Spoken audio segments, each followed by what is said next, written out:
Salut tout le monde, ici Invite, on avait pour Entre-Rolliste et on va de nouveau parler de City of Mist. Donc rappelez-vous, c'est ce jeu de rôle qui se déroule dans une cité moderne où des gens de plus ou moins ordinaires avaient d'une manière ou d'une autre acquis des pouvoirs extraordinaires. Donc que ça soit via peut-être un contrat magique, les faveurs d'un dieu ou d'une déesse, rencontre avec un être folklorique, même de la technologie.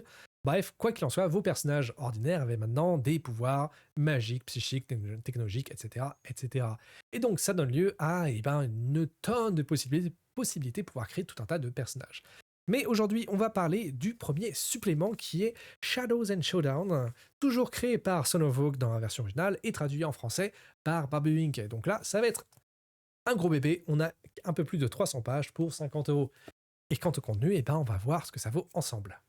Mais avant tout ça, un grand merci à vous tous qui nous suivez, vous êtes toujours aussi nombreux et ça nous fait toujours super plaisir. Et donc si jamais ce genre de vidéo ça vous plaît, n'hésitez pas à nous le dire via les commentaires ou même rejoignez-nous sur Discord, on discute de plein de trucs. Et donc ça nous ferait super plaisir de vous avoir aussi là-bas. Mais bref, cesse d'introduction et passons directement à la vidéo. Shadows and Showdown est donc un livre de contenu, donc c'est pas un livre de scénario, donc on va pas avoir de campagne ni de scénario dans ce bouquin-là, on va avoir juste du contenu additionnel. Et on va voir là 4 chapitres, et ce qui est assez intéressant, c'est que ces chapitres vont être à la fois pour les joueurs, mais aussi pour la meneuse ou la maîtresse de cérémonie, comme elle est appelée ici. Donc les 4 chapitres vont avoir pour le premier, comme je disais, des nouvelles options de personnages, et on va pouvoir rentrer bien sûr en détail dans chacun de ces chapitres-là. Donc le second, lui, va être plutôt pour la meneuse, avec l'addition, ou plutôt la présentation de différentes localités, donc nouveaux lieux et nouveaux PNJ que vous allez pouvoir intégrer dans n'importe lequel de vos scénarios. Ensuite, le troisième chapitre va être dédié, lui, à la présentation ou l'introduction de la vérité. Donc la vérité, c'est une sorte de conseil d'antagoniste, qui est conseil d'avatar. Et là aussi, si jamais vous vous souvenez, les avatars dans City of Mist, ce sont des personnages qui ont sombré, ou en tout cas qui sont passés entièrement du côté du mythe, c'est-à-dire qu'ils n'ont plus aucun lien avec le logos, donc avec la vie ordinaire, donc ce sont des créatures qui sont généralement assez puissantes, et qui vont là servir d'antagonistes, ou en tout cas de toile de fond à la cité. Et enfin, le dernier chapitre, lui, va plonger dans l'histoire de City of Mist avec les gardiens, donc c'est une sorte de société qui va se charger de essayer de à la fois comprendre ce qu'est la brume, donc vous avez cette sorte de brume un peu magique, mystique, qui fait en sorte que les gens ordinaires ne perçoivent pas l'extraordinaire. Et donc parmi ces 4 chapitres-là, je trouve qu'il est assez intéressant, c'est que, comme je disais, on a un peu de tout pour tout le monde, et ça, c'est plutôt cool. Avant de se lancer dans le contenu directement, on va parler un petit peu de la présentation, la mise en page, les graphismes, etc. Alors, première chose, on va retrouver un petit peu le même style que dans City of Mist, c'est-à-dire que c'est beaucoup de texte, on a 300 pages, c'est assez touffu. Et bon, vous savez que moi je préfère, j'ai une petite préférence quand même pour les livres qui sont assez épurés. Et donc là, on a quand même beaucoup de textes qui parfois se répètent un petit peu, donc c'est assez verbeux. Mais quand même, on a la chance d'avoir beaucoup d'illustrations qui sont tous très classe, avec un côté comic book très présent. Pareil que dans le livre de base, chacun des chapitres est démarré par quelques planches d'un comic book. Et donc, mis à part le côté assez touffu du bouquin, je trouve que la mise en page est assez cool, assez agréable, enfin assez agréable. Elle est très stylisée, dirons-nous, avec les mêmes ratures sur le côté, les mêmes tickets déchirés pour resservir d'encart, donc on a quand même un style qui est toujours présent, qui est toujours très cohérent avec lui-même, malgré le fait, et ça c'est... je ne vais pas faire un aparté trop long, mais l'une des difficultés quand tu as un jeu qui va intégrer autant de cultures différentes, autant d'univers différents, puisque là on va avoir des mythes arthuriens qui vont côtoyer des mythes bouddhistes, et en passant par des folklores irlandais, chinois, etc. Donc c'est assez facile de se perdre, et de perdre tout simplement sa cohérence artistique. Et donc là, globalement, je trouve qu'avec les illustrations du livre, on réussit au final à avoir une certaine cohérence dans toutes les images. Donc tout n'est pas réussi, il y a quelques images qui sont assez bof, mais d'autres sont franchement réussies, et globalement je trouve que la présentation artistique, la direction artistique plutôt, est franchement une réussite. Donc voilà, mais bref, voilà, c'est tout, je vais pas aller plus loin que ça, et on va pouvoir plonger directement dans le texte lui-même. Le chapitre 1, Si les rêves pouvaient tuer, est dédié exclusivement aux joueurs et joueuses. On va donc avoir là 3 parties qui vont vous aider à enrichir vos personnages. Donc la première, ça va être des nouveaux livrets de thèmes. Donc rappelez-vous, les livrets de thèmes, ce sont ces kits qui contiennent à la fois des concepts contiennent aussi des questions avec des traits d'atouts et de contraintes, ainsi que des mystères et pas mal d'aides de comment jouer à un feuillet. Et ainsi, ces feuillets ou ces livrets de thèmes vont pouvoir être combinés ensemble pour pouvoir créer votre personnage. Donc là, on va en avoir 6 nouveaux. Donc les 6 nouveaux, il y en a 4 qui vont être liés au mythos, avec l'invocation, la destinée, l'enclave et familier, et 2 qui vont être liés au logos. Donc on va voir la même construction que dans le livre de base, ça veut dire que si je prends par exemple Invocation, le premier livret de thème de Mythos, on va avoir là comme d'habitude tout un tas d'exemples de comment l'intégrer, à quoi ça peut ressembler, des concepts, et bien sûr des questions qui vont vous amener à sélectionner quels sont les traits d'atout, ou même créer vos traits d'atout qui vont correspondre à votre personnage. Et avec ça, vous allez aussi avoir des traits de contrainte, évidemment, donc ce sont les traits négatifs qui vont vous permettre d'évoluer dans votre personnage, les mystères, traits bonus, titres, relations d'équipe, et bien sûr les améliorations. Donc on va voir ça pour chacun des 4 thèmes de Mythos, et pour les logos, ça va être la même chose. D'ailleurs, je vais juste parler un petit peu du mythos de la lutte, que je trouve qui est assez intéressant. Donc la lutte, c'est pas la lutte en mode bagarre, ça va plutôt être la lutte plus interne, puisque l'un de ces propositions de comment intégrer la lutte, ça va être par exemple une difficulté que le personnage éprouve dans sa vie. Ça peut être une solitude, ça peut être une addiction, ça peut être une lutte sociale. Bref, tout ça, je pense que ça peut être l'un des... C'est du logos, donc ça veut dire que c'est la vie ordinaire, et ça peut donner beaucoup de profondeur à votre personnage. Donc pour rappel, ce sont des livrets que vous allez pouvoir ajouter en plus des livrets du livre de base, c'est-à-dire que vous pouvez très bien mixer à la fois les livrets de ce livre-là, de ce supplément, avec ceux du livre base, et inversement, évidemment. Et donc, ça va être un ajout qui va être assez bienvenu, qui va vous permettre de vous faciliter, de vous donner plus d'exemples pour pouvoir créer vos propres personnages. Vient ensuite une partie que je ne m'attendais pas particulièrement, mais qui je trouve est extrêmement bienvenue dans City of Mist. Donc, comme vous vous en souvenez, dans City of Mist, l'une des critiques que j'avais, c'était que la création de personnages peut être un peu parfois complexe. Juste, non pas complexe mécaniquement, mais surtout parce qu'il y a tellement de possibilités, que c'est parfois un peu compliqué de pouvoir trouver l'inspiration pour faire le personnage qui vous corresponde. Et donc là, dans cette nouvelle partie de ce premier chapitre, on va voir des nouveaux outils de création de personnages. Donc ça va passer par tout d'abord une idée de comment vous faites une méthode, plutôt que du contenu, de comment créer votre personnage, et aussi on va voir l'utilisation d'archétypes. Donc les archétypes, c'est tout simplement une liste qui va vous donner des archétypes assez standards. Donc on va avoir par exemple assassin, chasseur, roi, reine, chevalier, guerrière, et pour chacun de ces archétypes-là, on va avoir à la fois des exemples pour vous donner une idée de quel mythe peut être appliqué à cet archétype-là, ainsi que en fonction de si jamais vous voulez avoir de plus ou moins de livrets de mythos, plusieurs thèmes qui peuvent être appropriés. Et après avoir choisi vos thèmes de mythos, vous pouvez compléter avec une profession, un hobby, etc. Donc c'est une méthode qui peut être assez rapide si jamais vous voulez créer vos propres personnages plus rapidement que si jamais vous voulez partir de zéro. Et un peu dans le même type, vous avez aussi des kits de thèmes. Donc ça, je trouve ça assez cool aussi.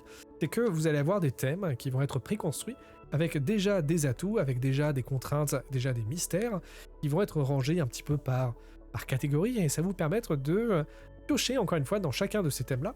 Vous allez avoir les thèmes comme par exemple chance, c'est un thème de mythos, avec ses propres traits d'atouts, ses propres traits de contraintes. Vous pouvez avoir aussi voyance, sorcellerie, parler aux morts.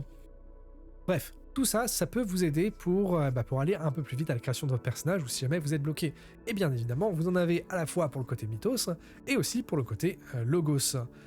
Et ainsi, finalement, on va aussi avoir une dernière section, ça va être des nouvelles options de développement de personnages.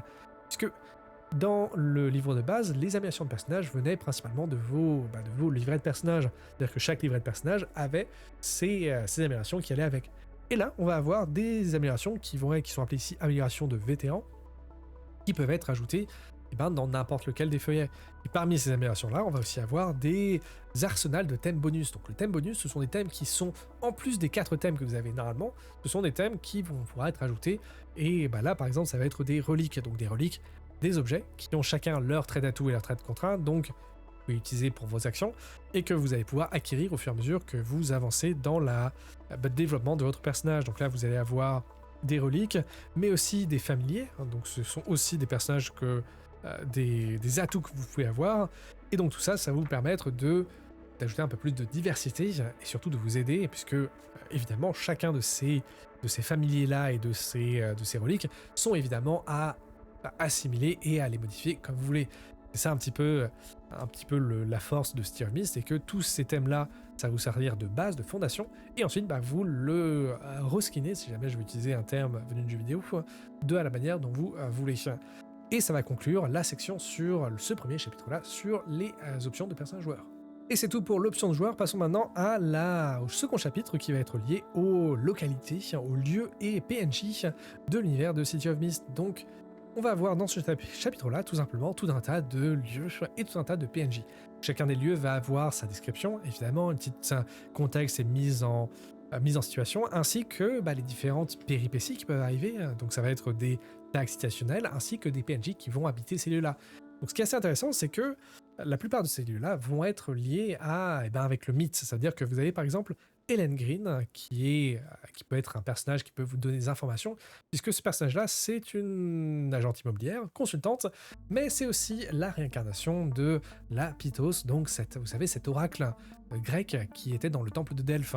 Et donc, à chaque fois, ça mêle toujours le réel, enfin l'extraordinaire avec l'ordinaire, et donc chacune de ces locations-là va pouvoir être évidemment récupérée et ajouter à vos parties, et donc vous allez pouvoir bien sûr les modifier à votre guise, puisque pour faire écho à ce que je disais avec les personnages joueurs, c'est un peu la même chose, c'est-à-dire que tout ça, ça va servir de fondation, et vous pouvez tout simplement les utiliser pour réutiliser tous les tags, donc tous les labels, vous pouvez les modifier juste le nom et tout ça, et ça va vous faire vos propres lieux. Donc c'est du contenu, quelque chose que vous allez pouvoir ajouter en cas de pour inspiration, à la fois pour vous inspirer ou si jamais en plein milieu de partie vous en avez besoin, c'est toujours quelque chose qui est assez bienvenu. Et c'est un petit chapitre, on va avoir une petite trentaine de pages, un peu plus là-dessus. Et donc, c'est pas énorme, mais c'est utilisable et c'est toujours appréciable. La vérité avec un grand V, c'est aussi le nom du conseil qui règne sur la ville.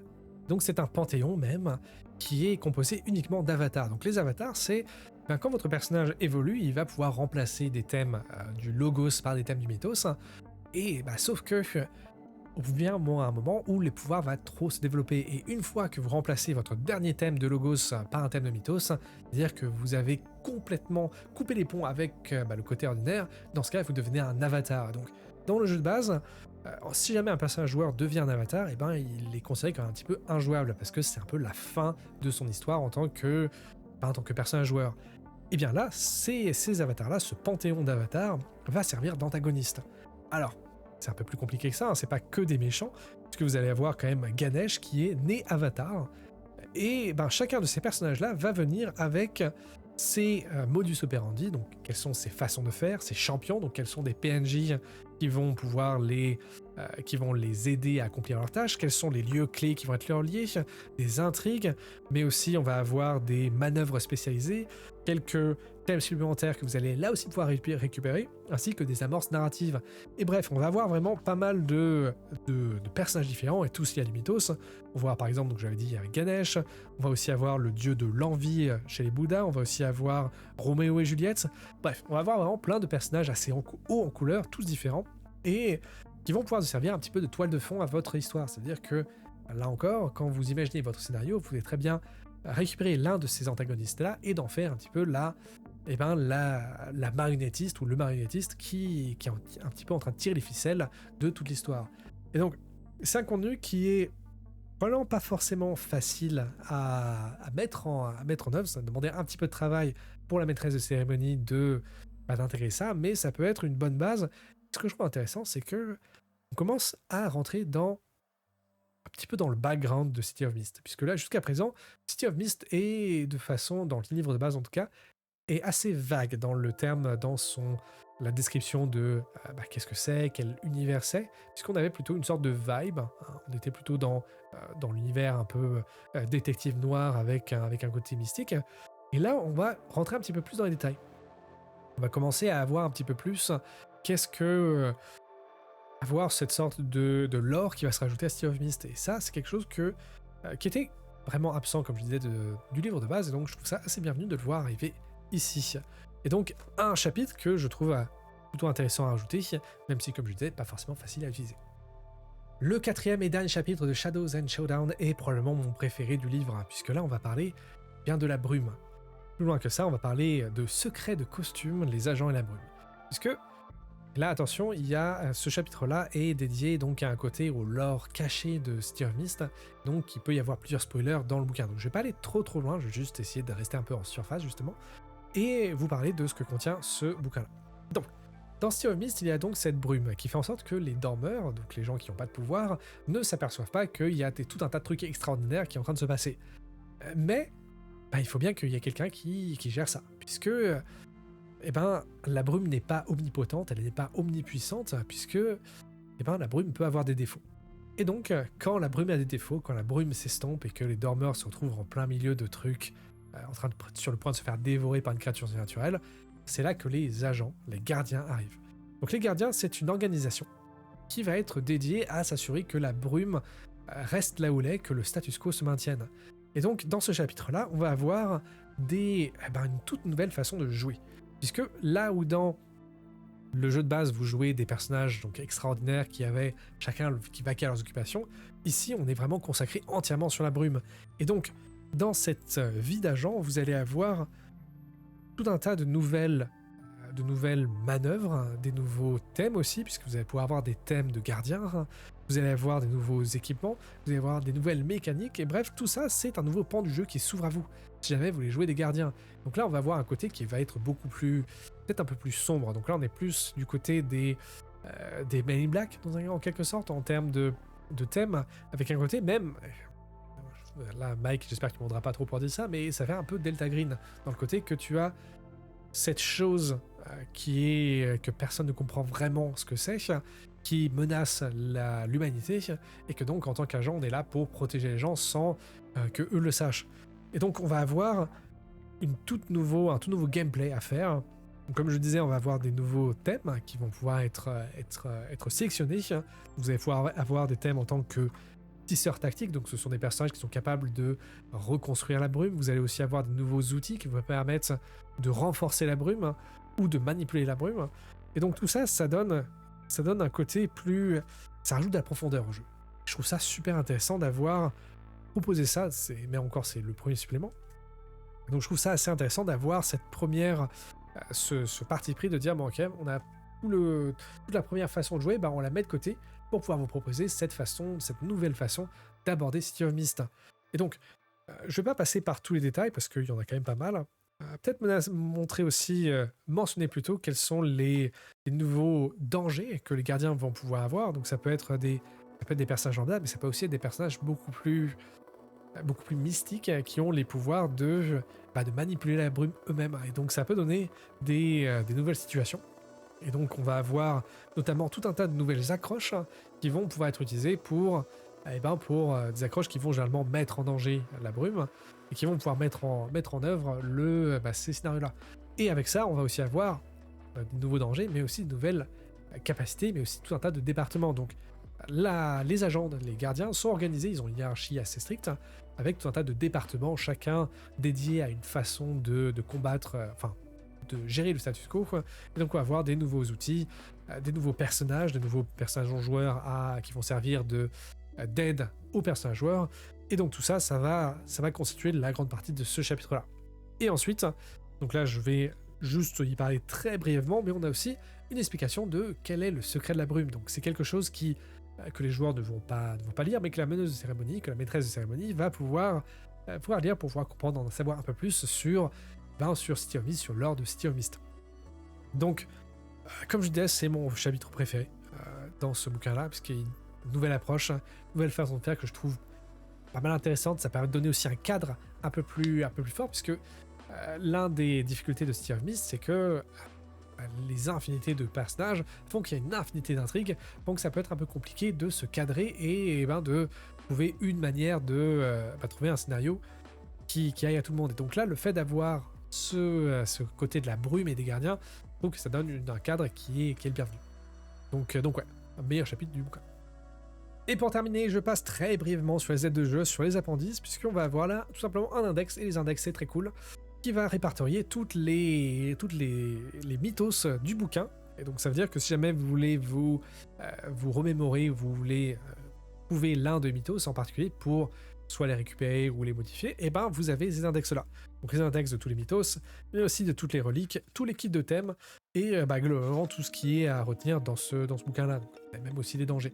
Donc voilà, donc une appendice comme on les aime, qui est assez courte, mais on n'a pas besoin de beaucoup plus, mais qui peut servir de feuille de référence assez facile à utiliser. Alors, Shadows and Showdown pour City of Mist, qu'est-ce que ça donne? Eh ben, je vais pas faire durer le suspense plus longtemps que ça, mais je trouve que c'est un excellent supplément. Déjà, premier point, c'est le fait que ça soit pour tout le monde, puisqu'on va avoir du contenu à la fois pour les joueurs et pour la meneuse, et ça, c'est toujours un gros bonus, puisque là, on s'assure que personne n'est laissé de côté. Ensuite, quant au contenu en lui-même, il va peut-être être un peu plus léger du niveau du côté des joueurs, mais c'est quelque chose que j'attendais un petit peu, puisque, comme je l'avais dit, c'était l'un des points faibles de City of Mist, c'est son côté un peu compliqué pour la création de personnages. Et le fait d'avoir ajouté non seulement du contenu, mais aussi des méthodes de comment faire votre personnage, c'est quelque chose qui était, qui était presque, peut-être pas forcément nécessaire, mais en tout cas, quelque chose qui est vraiment très très bienvenu. Et donc, gros point pour ça. Pour les lieux et personnages, c'est donc comme j'ai dit juste avant, c'est que City of Mist est l'un de ces jeux qui est assez vaste en termes de possibilités. Et donc, le fait de ne pas avoir de cadre, c'est à la fois quelque chose de bien, puisque en tant que meneuse, tu peux aller très très loin, mais ça peut être un peu compliqué. Ça peut demander pas mal d'énergie de pouvoir mettre ça en place et de s'assurer que ton scénario aille quelque part. Et donc, le fait d'ajouter tout simplement des antagonistes et des lieux, surtout les antagonistes, ça va donner cette toile de fond, ce background, qui va pouvoir être une sorte de guide par rapport à l'histoire. Et donc c'est quelque chose qui est à la fois, ça donne un cadre, mais c'est aussi quelque chose qui est assez vague, qui peut être intégré assez facilement. Et donc ça, c'est aussi quelque chose que je trouve qui est assez intéressant, c'est de pouvoir jouer l'équilibre, quand tu rajoutes de nouveaux contenus, de l'équilibre de quelque chose qui peut marcher, que ça soit si tu le suis à la lettre, mais aussi si jamais tu ne fais que l'emprunter. Et là, tu peux faire les deux. C'est-à-dire que tu peux très bien prendre les personnages de la vérité, donc du conseil, les avatars, et tu peux très bien les jouer comme ils sont écrits dans le bouquin, mais aussi tu peux les modifier comme tu veux, et ça va pas changer grand-chose. Et ça, je trouve ça assez intéressant d'avoir ce côté assez libre de la création, mais quand même un petit cadre. Et un peu pareil pour le côté sur la brume, que je trouve qui est excellent dans ce bouquin-là, parce que là encore, on va rajouter une nouvelle façon de jouer, qui ne va pas empêcher de jouer comme avant, mais qui va rajouter une nouvelle couche de profondeur à l'histoire. Et ça, je trouve ça très cool d'avoir cette idée-là, cette possibilité d'aller un peu plus loin dans le lore de City of Mist, ou pas. Que tu peux très bien juste récupérer des petits morceaux de ces agents-là. C'est-à-dire que tu peux très bien avoir une équipe qui soit constituée, disons, de trois personnages standards, donc extraordinaires bien sûr, et d'un gardien ou d'une gardienne. Et ça peut très bien marcher. Ou tu peux avoir même 3 gardiens et un personnage extraordinaire qui n'est pas gardien, qui va être un peu utilisé, intégré ou introduit dans cet univers-là. Et donc c'est ce côté qui est très facilement modulable, que je trouve qui fait la réussite de ce supplément-là. Et donc, est-ce que c'est indispensable? Peut-être pas forcément, surtout si jamais vous voulez découvrir City of Mist, le livre de base peut très bien marcher, puisque quand tu découvres un bouquin, tu as tendance à partir un peu dans tous les sens. Et je trouve que c'est une bonne boîte à outils, si jamais tu vas aller plus loin dans l'histoire de City of Mist, et si jamais tu veux essayer de découvrir ça. Donc, la partie la moins indispensable, je dirais, c'est probablement les 2 premiers chapitres, donc sur les joueurs, donc les options de joueurs et les localités, donc les lieux. Les 2 autres, par contre, ils sont vraiment super intéressants. Donc voilà. Donc globalement, je trouve que ce jeu-là et que ce supplément-là est très bien réussi. Donc si jamais vous êtes fan de City of Mist, et dans ce cas, je vous encourage à aller le chercher. Et ça va être tout pour moi pour cette petite review de Shadows and Showdown de City of Mist. J'espère que cette vidéo vous a plu. Comme d'habitude, laissez-nous des commentaires, des likes. D'ailleurs, si jamais vous vous êtes amusé à faire vos propres personnages, je serais assez curieux de voir quels sont les dieux, déesses ou folklore que vous avez créés avec City of Mist. Donc mettez dans les commentaires vos personnages favoris que vous avez réussi à faire, les combinaisons que vous trouvez les plus intéressantes, et on verra ce qu'on peut en faire avec. Mais avec ça, j'ai assez blablaté, il fait super chaud, et j'en peux un petit peu plus. Donc avec ça, je vais vous souhaiter une excellente journée, soirée et tout le reste, et surtout de bons jeux à tous. Bye!